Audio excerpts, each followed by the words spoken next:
Gaurkoan, Goierriko sagardogileek beren txotx garaiari hasiera emango diote, eta horretarako orezko konbidatu bat daukagu gurekin, Pako Etxeberria daukagu gurekin.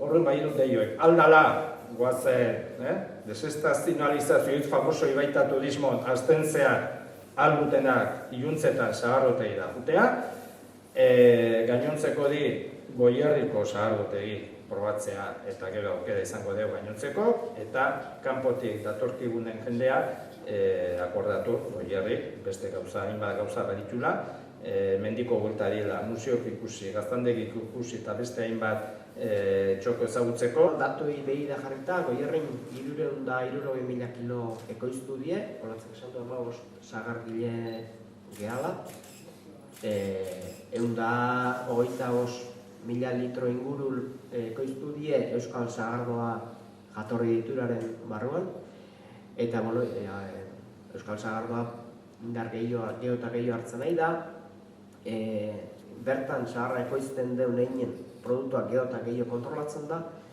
eskura daukazu noiz bildu, nola bildu, eta askoz lan haitiko emaitza hobea ematen diu, eta erresagoa ere bada gestio hori egiteko, bertan ingurun sagarra bali baduzu. Eta sektore honek egia esan ezingo luke embajadore aproposagorik eduki. A mí en Galicia me nombraron cofrade del queso de Diazábal. Luego, por contagio en Beasain, me nombraron cofrade de la morcilla de Beasain. Ahora me encuentro aquí. Yo realmente nací en Beasain, en la mitad de la fábrica de la CAF, donde había 4 sidrerías, en el barrio de Las Cañas. La última que yo conocí era el caserío de Eupavi, que tenía un tolare gigantesco de madera, que yo recuerdo ya en desuso, ¿no? Pero en fin, de niño yo recuerdo esa cuestión, y las cupelas también de madera prácticamente abandonadas. No me imaginaba entonces que me podía encontrar ahora en esta tesitura. Bueno. Aurtengo, Goierriko sagardoa berria. Txotx!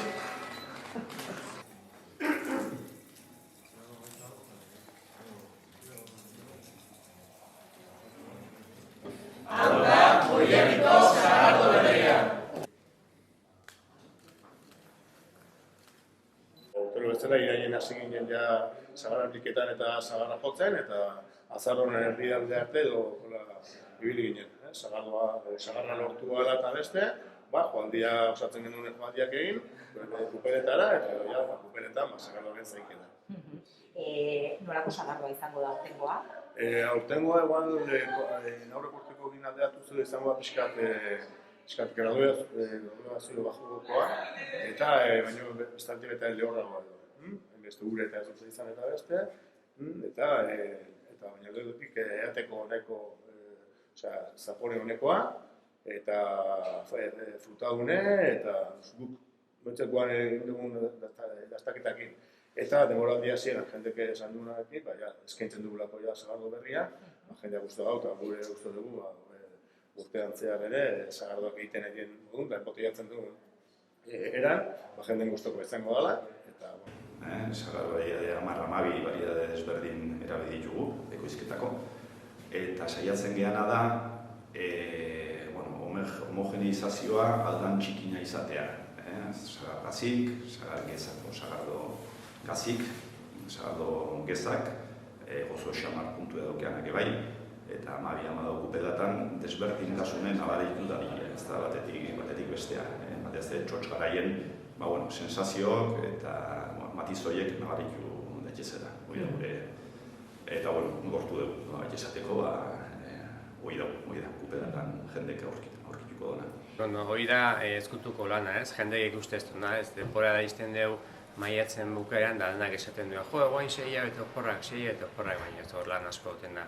Gaztik zaindu eta sagarra bildu, sagardo hain, dana txukundu berriz temporada azteko eta lan desente izaten da. Horten oso guztua gaude bereziki, zatio sagarra oso garbi daude aromatikok eta uste oso kalidade handiko produktua lortu digula hauten.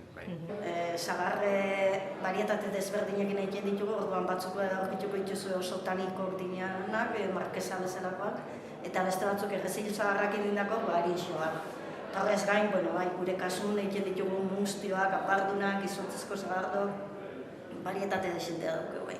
Gure kasun, benetan saiatzen gea etxeko lana erakusten, ez? Hasi sagasti ekologikotik, euneko euskal sagardoa egiten dugu, eta jendei esperientzia hori bizi nahi dugu, ez? Sagardoa nundi datorren eta ze balio dauken, horren atzen lan asko daula, eta gozatzeko gauza bat dara.